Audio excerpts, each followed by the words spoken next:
Survivor Season 42 is here, and the game has changed forever. And I'm here to review Episode 1 to tell you if that's a good thing or not. Let me start by saying spoilers. Spoilers, spoilers, spoilers. I know it just came out, but spoilers. Now, the beginning of every Survivor season is so crucial because you have to hook the viewers. There has to be interesting characters introduced to us and a cool twist, and I believe we got that. We're coming off of Season 41, where personally I was left unsatisfied with the winner, so I was really looking forward to Survivor coming right back. We're doing back-to-back seasons. There are 26 days here as opposed to 39 normally. This was the second of the COVID seasons, and I gotta say, this one is already showing more promise than Episode 1 of Season 41. That's right, I'm calling it. I believe that this season of Survivor is going to be elite, and that starts with the cast. Let me go through a few of my favorite people. I wrote down about 10 names while I was watching the show of someone who made an impact or not,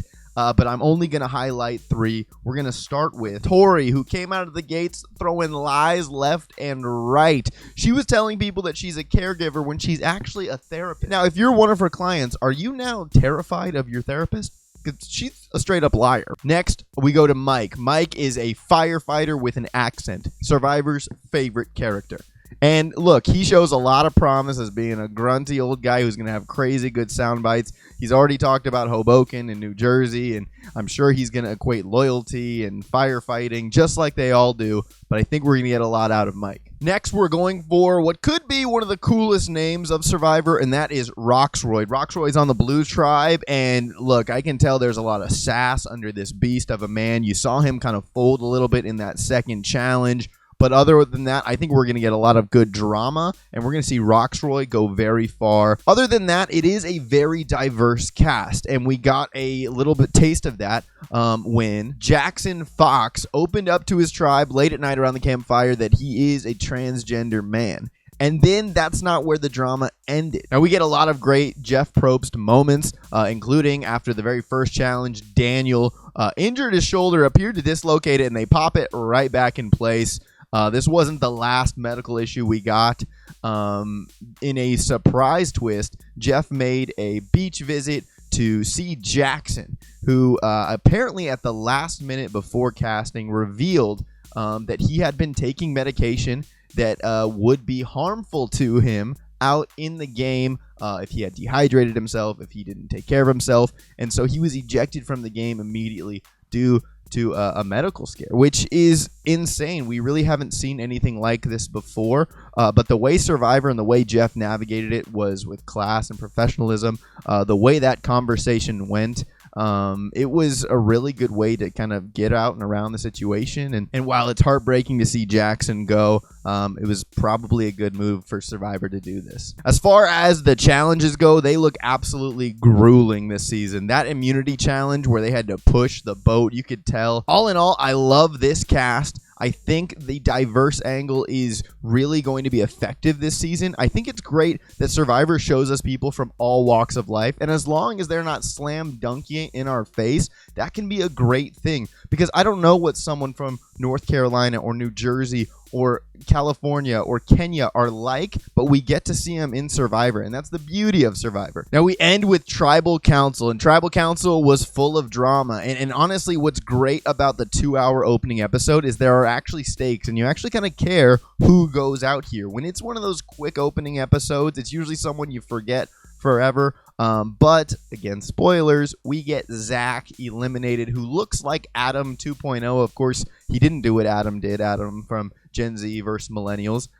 This guy, Zach, got out first, and you can tell he was a super fan, super excited. Kind of a bummer to see him go, but had to use a shot in the dark. It didn't work. I don't think we've seen a successful shot in the dark, but it was proved to be his. It proved to be a very good decision because all the votes were headed towards him anyway. What a crazy twist that would have been. You can tell they're going to be very memorable, very good characters. Marianne is this young, light, bright, awesome spirit who loves the game of Survivor. You got a buff guy who has the world records for pull-ups with a weighted vest. It's insane. I think we have a really great cast here. And the way Survivor probably saw their first pandemic season go, they're going to make the right corrections. But it's too bloated. There's too much going on.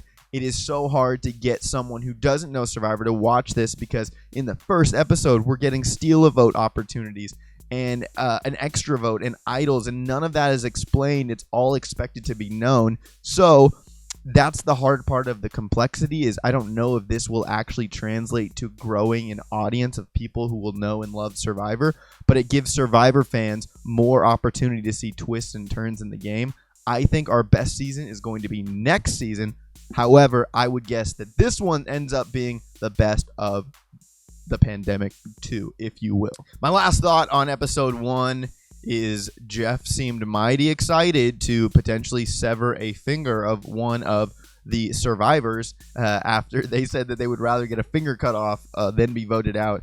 Jeff seemed to raise his eyebrows a little bit. I'm sure the execs had to tell him back there, Jeff, we can't cut people's fingers off. Either way, we'll see. We'll be back next week reviewing Survivor. I'll bring in some friends who love it as well. What did you think of episode 1? Do you think the season's going to be as great as I do? Because I'm putting all my chips in. I'm locked in. It starts with a great cast. I think Survivors learned to not be too twisty. Other than that, I'm excited. What do you think? Thanks. This has been a review of Survivor, Season 42, Episode 1.